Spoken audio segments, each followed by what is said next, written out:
Hey guys, it is finally time to talk about everything we read in April.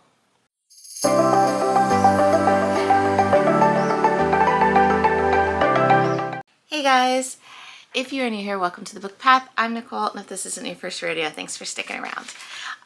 So yes, once again, we are doing a wrap up in a completely different month than the month that it is in. May was crazy, and any time I got to try to do any type of video was spent doing kids' dental appointments, doctor appointments, teachers' meetings, all the end of the year wrap up goodies for school. So when I turned around to actually be able to film anything, it was pretty much already the end of the month. So I apologize for that. But I guess that just means that June's going to be a very video heavy month for you guys. I am trying to get out there. There's videos that I've already done that have just been posted. There are ones that are being edited right now, and there are a few in the mix to get filmed, just like this one. So without further ado, let's get into everything that we read in the month of April. It was actually a very heavy audiobook month. I was starting to get back into audiobooks just because I was able to listen to them while doing other tasks.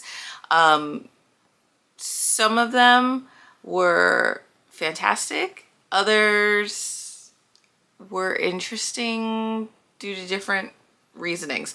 But we'll go ahead and we will get into that. So first up, we ended up finishing out the Royal Trials trilogy by Tate James by reading Air. This was actually an audiobook. This was the one that the storyline was going really well. It was an interesting storyline. But the male narrator had this voice that just came out more creepy than sensual or flirty. So it was really uncomfortable at points to like listen to him say things. But by the third book, I was like used to his voice, so it didn't bother me as much. But yeah, it still wouldn't be the voice that I would have picked for these guys. But I did end up giving this one 4 stars. The action kept coming. There was a lot of twists to this ending. I don't want to give too much away because it is the final book in the series, but there were a lot of twists and turns to how things were going on. Really great plots. Some of the twists you could see coming because there were little clues in the other books to be like, okay, this person might be more than they seem. And also there was a larger part of the mythological characters starting to come into fruition. The climactic ending did not last as long as I would have thought it would. It was very quickly resolved and it made sense, but I still don't know if I really liked that it was over so quickly for what the plot point kind of was. I was waiting for it to be a little bit more drawn out, a little bit more, I don't know, maybe just a little bit more. So I think that's why it was 4 stars for me, is just the climactic, planned revenge ending, if you will, just seemed over really, really quickly. But like I said, it was 4 stars for me, and we finished a series, so yay! After that, we ended up getting an arc, and once again, I will state it in pretty much all my videos going forward. I am given an arc in exchange for honest opinions. It's not like, here, let me give you my book, rant and rave about it, tell everybody you love it, even if you don't. No, I don't do that. Sorry, I don't do that. If I really don't like a book that I'm arcing, I usually DNF it and then politely decline to speak about it, really, until like way later, maybe, if at all, pending how much I've actually read of that book. But I do get my arcs for honest reviews, and I definitely adhere to that, so I just want to make that clear. So I received an arc of Fated Reckoning by Jamie Smith. Now, for the life of me, I tried to go back and figure out this character's name, but I cannot remember the main female character's name. So I am sorry about that. But if you know me, you know I'm really bad with characters. So, anywho, in this world, you do have humans, but they seemed almost non-existent in there. Basically, it seemed like you had like elves or fae that are like immortal, and then you had vampires that were immortal. And it the story takes place after there's been like, I don't know, 100 years or something after this main war, this big huge battle between the immortal like elvish creatures. I want to say elves. It's been a while. And the vampires have kind of gone to battle, and you have our main female character who during this battle she does some sort of sacrifice, and you don't know what this is until as the story goes on. But she's also kind of blamed for this battle taking place because she had a forbidden romance with pretty much the right-hand man of the vampire king. And his name was Michael or Mikhail or however you want to pronounce it, or Mikhail. I'm not sure. Pick one of those ones because I've seen it spelt so many different ways for any one of those names. But anyway, he was the right-hand man of the king, and you find out that the secrets they shared together didn't stay secrets, and so she's feeling very betrayed and angry, even though they are mated. And so they haven't seen each other, and like I said, I think it's like 100 years after this war, and of course he shows up on her doorstep as she's been exiled by the king and her father, and she's put into this like, the only way I could think of it was supposed to be like some podunk town that she's basically turned around over the years. And so everybody kind of regards her as like the leader of this town.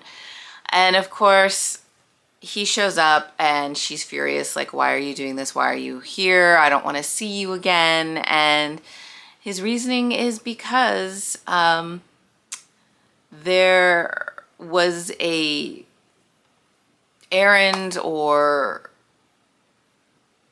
journey that Mikhail, I'm just going to call him Mikhail, went on, and when he retrieved this kind of necklace, it ended up being a cursed necklace, and that its curse would kill the thing that Mikhail loved most, which is our main female character.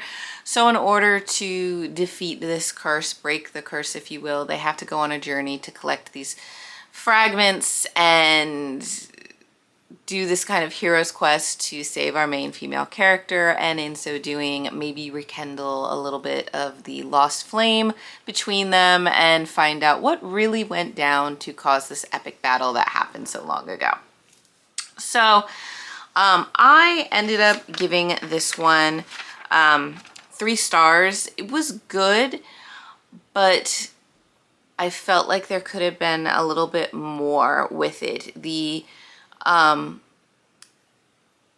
cursed necklace, if you will, the challenges that they had to do, I understood why they were going on the way that they were, but I expected more from the challenges. The ending, I already knew what was going to kind of happen because of the little hint drops that were going on. And honestly, our main female character, I wasn't the hugest fan of. I get that she was going through things, and of course, with what happened to her after the war and the things that she did, she felt betrayed. She felt, you know, all sorts of emotions, and I'm not like gonna get into like harking on her for that. But it just felt like because of all of that, for the majority of the book, she just kept, it was like a Katy Perry song. It was hot and cold and hot and cold and hot and cold. And there were things that she would do that he was genuinely trying to make amends. And you could see the sorrow and you could see the love and the lust in his eyes. And she would think about like ways to use him or ways to just be angry at him for the sake of being angry. And it just kind of got a little tiresome for me at points. Like, I get it, but it was just kind of, at one point she'd be like ready to forgive him and move on, and then just the tiniest little thing would just set her back. And so it got to be a little much for me, but it did have like good bones to the story, and there were some interesting things in there, and I think that it could have been fleshed out a little bit better for this world. I felt like you got this short snippet of the world. But it was decent. It was a very decent read, and so that's why I gave it 3 stars. You know, it was what it was. And you know, we went with that. So next up we did another audiobook, and this was The Unmarked Witch by Miranda Lynn. This is the first book in the Unmarked series. This was an interesting read for me. You have Raven, who is part of this witchy world where witches are gifted powers and spells from like these deities or their ancestors, and when they're gifted these spells, the spells form these tattoos on their body. So the more tattoos you have on your body, the more powerful you are, the more spells you have. So you have Raven, and she has a spell or two, but she has no tattoos. And so everybody thinks of her as kind of this, you know, I think, what is pariah the right word? Like, she's this outcast. And all she wants to do is run this little herbal flower shop that she inherited from her grandmother with her bestie. And you find out that a while ago, you have this king and his family, and there's all the rumors circulating about them being like power hungry and evil and all these things, and that they were stealing the grimoires of all the witch clans, and that this happened to Raven's grandmother, and that her grandmother died in the process. So Raven's always kind of wanted to find a way to get back her family's grimoire. And on top of that, they have these trials that happen every certain number of years, where witches can kind of put their name in a cup, almost like, you know, the Triwizard Tournament in Harry Potter. And the names will be chosen, and the witches will compete in these trials, and the last witch standing becomes like, joins this kind of council of witches and can make real change. And so Raven and her best friend have always wanted to do this so that they could win the tournament and be part of this council and really make these changes. The trials in this did mess with these characters. They were some interesting and tough trials and challenges. The twists as to what happens with this tournament, you could kind of see it coming, but you're still kind of like, huh, okay, wow. Obviously, there is a little bit of a romance brewing between Raven and the Dark King, because of course the Dark King is not what he seems, and there is always more than meets the eye. There were some very interesting side characters in this, the bestie, and a few others, and the storyline just kind of felt like you were going on a roller coaster with the twists and turns of emotions and having to deal with things, and the romance going on. There is, I think there was a little bit of a love triangle, and the way that kind of goes on, you're definitely taking a side very, very quickly in that. And there's attempts to put an end to it very quickly going on, and just the way that it keeps kind of popping back up made sense, but you're like, ugh, again. But it was a very interesting read. The magic system with the tattoos coming into your skin was very interesting. The relationship between her and the Dark King and the conversations that they would have, I really enjoyed. There were a few other characters that I would rather leave to surprises that I did kind of adore, and when you meet them in the book, should you read it, you will understand immediately who they are. But yeah, I did enjoy this book. I'm looking forward to getting my hands on the second. The narrators for this fit a lot better. I didn't have any problems really with the voices. So that was really good as well for this, because it is, if memory serves, this was a longer audiobook as well. But I ended up giving it 4 stars. I thought it was well done. There were a few things, I think, trial-wise that I would have liked to have seen a little more of, because some of them went by very quickly and I wanted to be immersed in them because the trials were very interesting.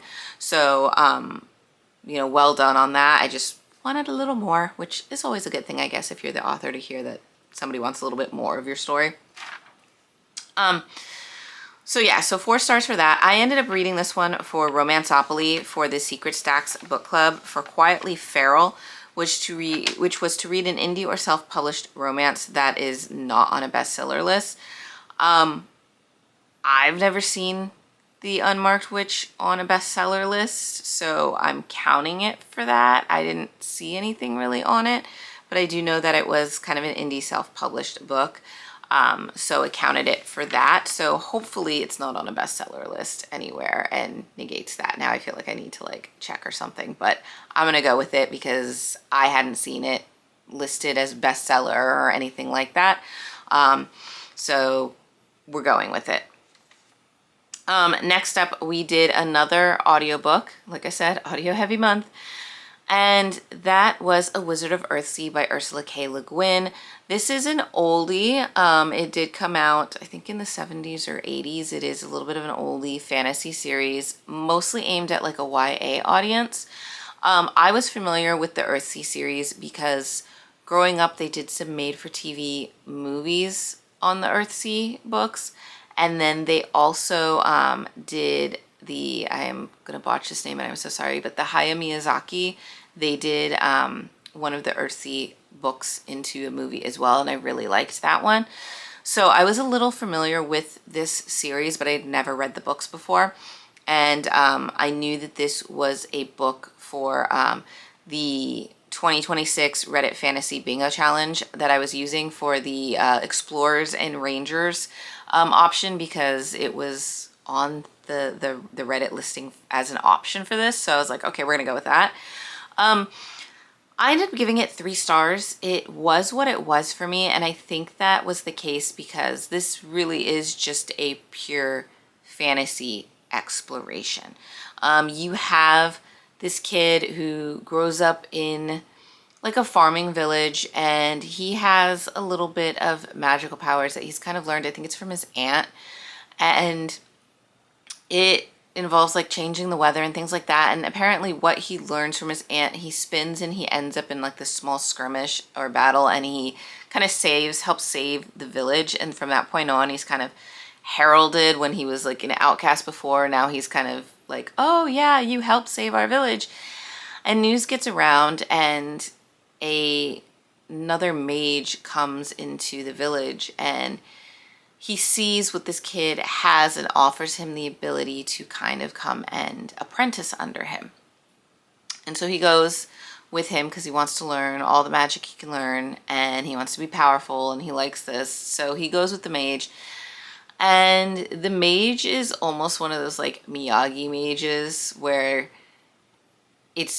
you have to understand the world and understand the balances and understand things, and it's not all about getting power. But of course, this is a young kid and he's never paying attention to that. So he comes of age where he is going to go to this mage school, and his kind of teacher kind of tells him, you can go on this quest and you can learn more than I can teach you by going to this school. And he is gifted his mage name of Sparrowhawk. And so he ends up going to the school, and he goes to some of his classes and his challenges, and you're kind of growing with him, which for what felt like the first third of the book is him just learning the magic and learning these spells and kind of getting into it. And he's still not as powerful as others, but something happens while he's at school where he kind of practiced some forbidden things, and they don't go well, and now he feels kind of cursed and there's something happening. And so now he spends pretty much the rest of the book kind of running away from what has happened and trying to, I guess I would say find himself, but it feels like the find himself came kind of later. It's mostly about him kind of being a little bit of a coward and running away. And through this, he is exploring different areas. And then he starts to find that he wants to find a way to break this curse. And so more traveling happens. And you just spend a lot of this book traveling with him and seeing these different villages and kind of the ways that he's helping these different people out and the friendships he's starting to make.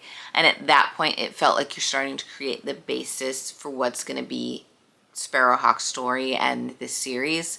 So for me, it was a little boring on that fact. I got it, but it was just, it felt like more, I get that the travels are meant to be part of his story and part of the plot, but because all he's really doing is just traveling around, it didn't feel like guided or on one story point to really follow. It just felt like, oh, okay, we're with this guy and he's just traveling around and we're gonna help these people and we're gonna help these, all while he's kind of fearful and running from whatever this curse is. And, you know, oh, he's gonna go visit a friend and, oh, he's still scared of this guy. Like, that's really the feeling that I got from it. Like, I can see, though, how it would be a favorite for fantasy readers, if that makes sense. Like, for me, I think it was, I wanted some character interaction, some plot and development for that. Whereas I think if you're used to those older fantasy stories where they do a lot of, the book is the journey that's going on, and it really is, you know, not so much the, you'll get a few of the character interactions and the friendships, but it is really the trekking it and how that is so that you feel the journey. I can see for fantasy readers how that would be appealing. It is, you know, very easy to understand. You know, this isn't like Tolkien. Like, I've tried to read Tolkien. I respect it. I have not finished any Tolkien book. My brother has, and I just like had him give me the Cliff's Note version because the writing was so dense for me, and trying to read The Hobbit and it feels like 20 pages about this door of the Hobbit hole. Just, I couldn't do it. But I respect the writing. I respect the story and the characters and what they were based on. I have watched documentaries on Tolkien and I am just kind of in awe at how he created this. So I do respect this series. I just probably will never read the series. But like I said, I do respect it, and I can see kind of the elements of that fantasy genre that Tolkien kind of created with that, in things like Earthsea. But like I said, the wording for Earthsea, because it's meant for a more YA audience, much easier to read and understand and get through. So it had that going for it. So like I said, I ended up giving it 3 stars, and this did fulfill the prompt for the Explorers and Rangers bingo square for the Our Fantasy bingo. So, I mean, yay, already getting stuff done for this Reddit fantasy. I told you, 3rd time's the charm. We got a bingo board this thing. So, we did do that. Next up, we read an arc by one of my more favorite authors, and this is Thorns and Ashes by Alyssa Ray Bowman. I do have right here, this is the Will of the Heart series. I have the entire series by Alyssa Ray Bowman. This series is in the same world as Thorns and Ashes, but Thorns and Ashes is kind of a new spin-off series from the Will of the Heart. You do see some of these same characters because it is the same town, but it is a new kind of set of girls finding romance in the new series, the Thorns and Ashes book. So in this one, you have Triss, who, spoiler, she's in these books, but she's kind of as a bully until like stuff kind of happens to her and her family, where she is now more on her downs and outs, and she's having to kind of deal with things. Basically, a little bit of a spoiler, it's not big to these plot points in here, so it's not gonna mess with anything should you want to read these, which I highly, highly recommend. She was a rich girl in town, and then you find out that her daddy dearest was doing some not so legal things in the business and is now arrested and awaiting trial. They have lost everything, and so now she is finding herself for the first time as a working girl with literally no experience. No cleaning experience, no knowing how to make anything experience at all. She's never had to like do anything in her life. So new experience for her.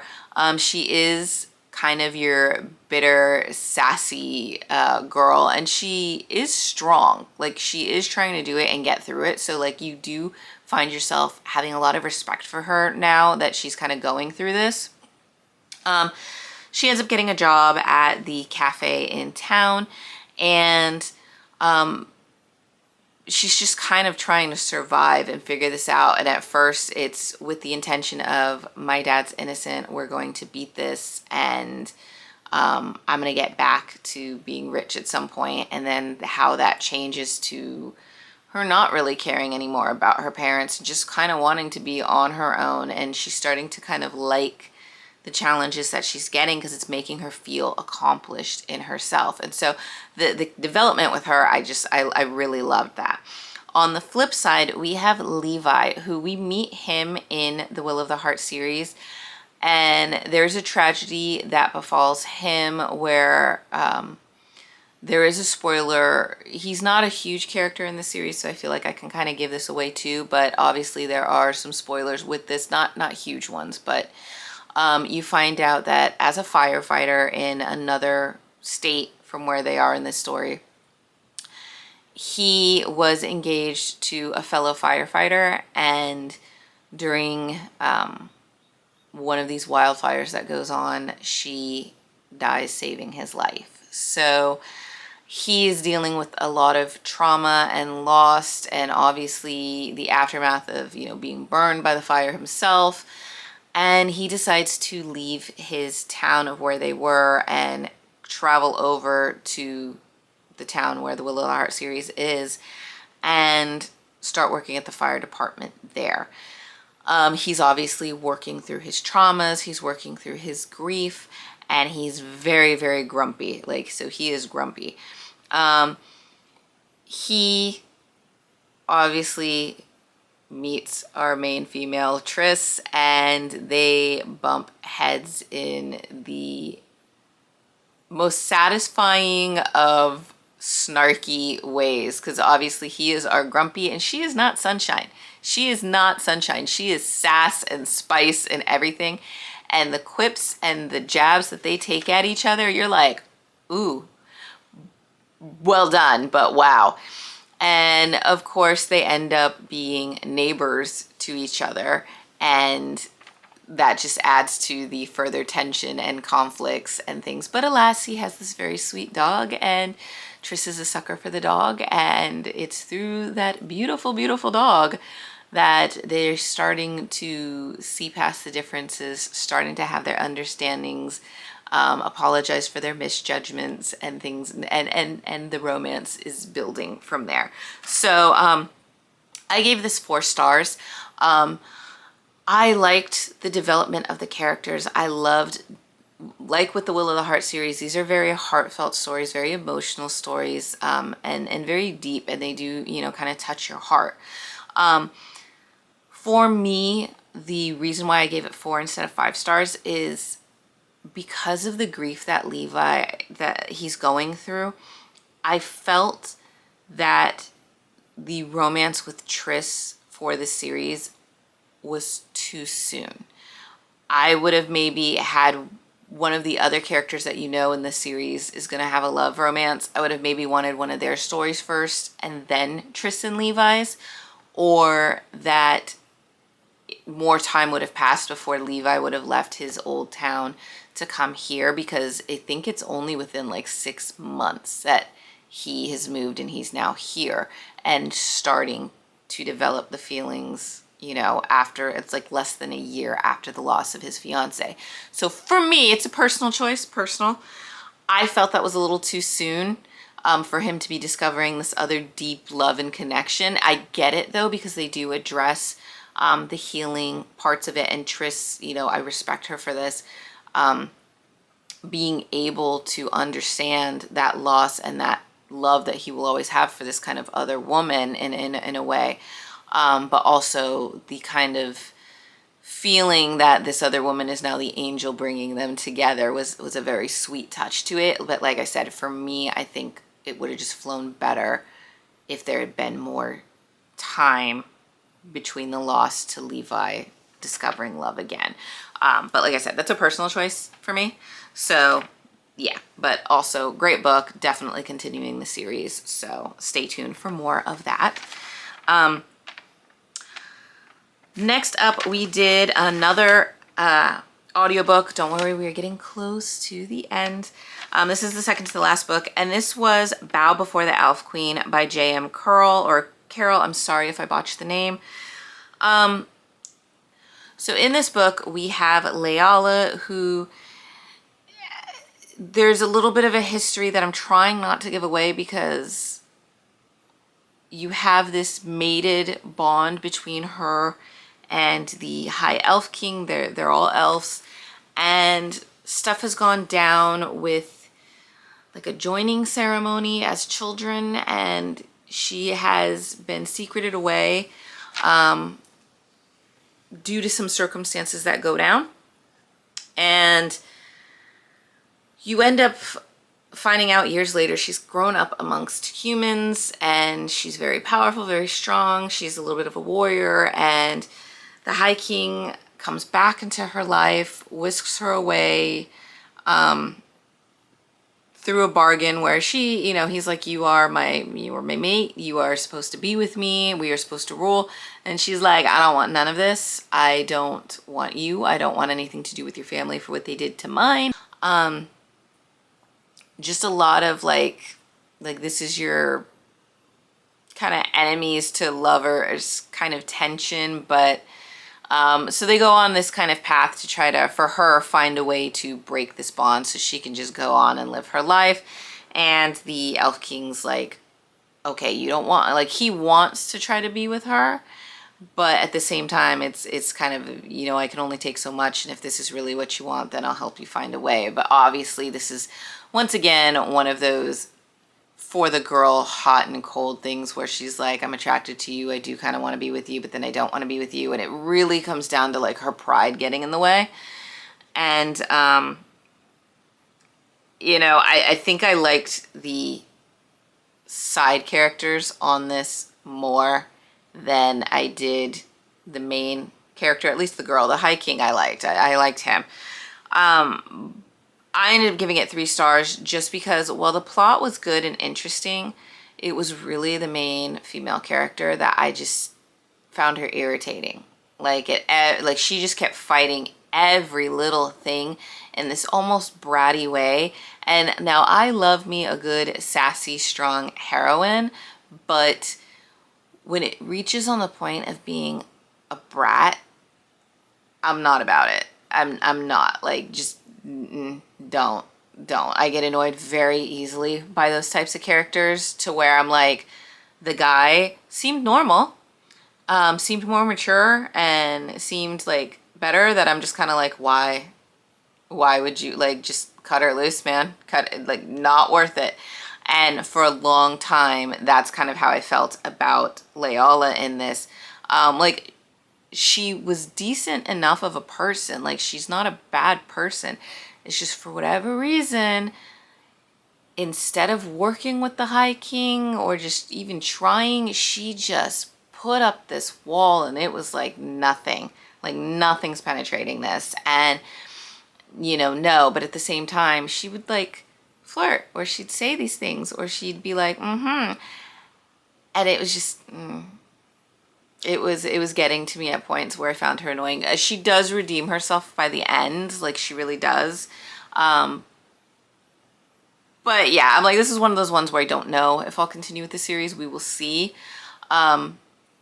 Just because I'm trying not to give too much of the story away, and I feel like I'm like botching trying to review it, but the focus really is on trying to, heal the land, break their little mate bond curse, and at the same time have this kind of enemies to lovers relationship going on with it.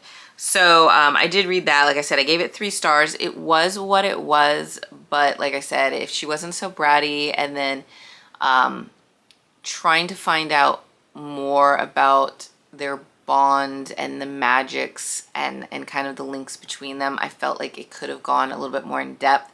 And there were other things that just kind of happened where they made Layala feel more weaker than she was at points. So, she's always having to kind of be the damsel in distress, and that didn't feel like it matched up with her character at points. So, I did end up reading this for Romanceopoly for one of my elective courses for fantasy theory, which was the Thorn Court, and that was a romance featuring fae or magical creatures. And basically this is an all-elf cast, so elves being magical beings or fae creatures, pending what definitions you're using. I felt that it fit the prompt.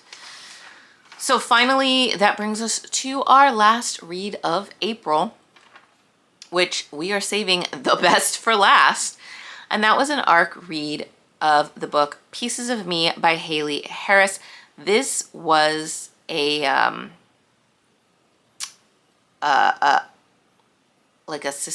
not necessarily horror, but like a suspense thriller romance. Once again, I can't remember the main female character, forgive me, but she is a teenager. The story starts off with, you start off with this young woman who is coming home from this seemingly well date, like it has gone well, and they're going their own ways, and it's kind of like that heart flutters of being a high schooler and having a real good date, and oh my gosh, should we kiss, that type of thing. And when she comes back into her house, she discovers that someone has broken into the house and has murdered her family, her parents, and sadly, it's not graphically done. It is said that it happened, but there are no details, so thank you for that, because her little brother, who is obviously, if she's in high school, he's a child, and that was a wow for me to, like, first chapter in and this is what we're getting. And it's very sad, it's very traumatic, and very well written to get this kind of trauma inducing like feeling in the first chapter. But you find out that the person that's doing this is her ex, and that he has become extremely possessive, and he had threatened her that if she ever tried to see anybody else, that he would make it so that she would have nobody else. And that's exactly what he's doing. And he's begging and pleading with her, come back and be with me, which obviously they ain't gonna happen after what he did. And he tries to kill her, and she fights her way through it, and he leaves her thinking that he has killed her, and she, lo and behold, survives this. And it's done in a way where the people who come to her rescue and her aid decide that it is better for her to remain dead than anything else, and start a new life. So she is raised after that, because like I said, she's in high school, so she only has like another few years, and she goes through like college and things. She's kind of raised through that by the cop who helped her, and he's kind of taken on that father figure role to her. And she's made a best friend in college, although this best friend doesn't know anything about her. She has taken a new name. She, has a whole backstory, and nobody knows the truth of her story besides her and this cop. So she has moved back to her college bestie's hometown with her. They are opening up a small little cafe, and they're just doing the quiet life. And she tries to remain just quiet, not really doing anything. And you have the sheriff in the town, Weston, who is the dreamboat that he is. And he has been pining for our main female for quite a few years, because that's how long she's been in the town as this story goes on. And it's a very cute, quiet, sweet, budding little romance. But of course, our main female is like keeping him at a distance because she does have that always looking over her shoulder, and that I can never give you all of me because I can never give you the real me because of what happened. You know, it's not necessarily witness protection, but kind of along those lines, where she's like, he deserves somebody who can be honest and truthful with him, somebody who doesn't have all these scars all over her body from what she went through, because she does feel like it makes her not as beautiful. And just going from there. And while their little cute love story is unfolding, the tourist season is upon the town, and women are starting to pop up missing and then later found unalived. And the continuing theme is that they tend to look just like she did as a teenager, because obviously now she has dyed her hair. She is, you know, living completely different, you know, trying to look completely different from her high school self, because as luck would have it, nobody ever caught her ex. So he is somewhere out there. And so of course, when this stuff starts happening, she is wondering if this is her ex, if this is something else, what is going on? Does she need to like flee? Does she need to run away? What does this do for her friendships? And of course, this like blossoming little romance. And then Weston, on the other hand, is trying to solve these crimes, just thinking they have this random perpetrator going on, never knowing that it could be linked to the woman that he's falling in love with. So it had a lot of like high stakes kind of tension. You had a lot of this like mystery solving. You had all these little secrets being done that just added beautifully to the tension of this story. The relationship and patience that Weston has with our main female is just the most adorable thing, where you are rooting for them from the get-go. And I loved it. I absolutely loved this book. This was 5 stars for me. So I know we haven't had a lot of 5 stars this year, so 5-star read for me. I just thought everything was handled so well. Nothing seemed too unbelievable when it came to this. Like the reasoning for why she's not coming forward, when you're just like, just tell your side, tell your story, and it's getting brighter because the sun's coming through on the window on that side. We've been getting some fun weather. But it was well done. It was well written. The characters, you definitely feel your emotional strings being pulled towards them. You definitely are trying to figure out the whodunit to all of this.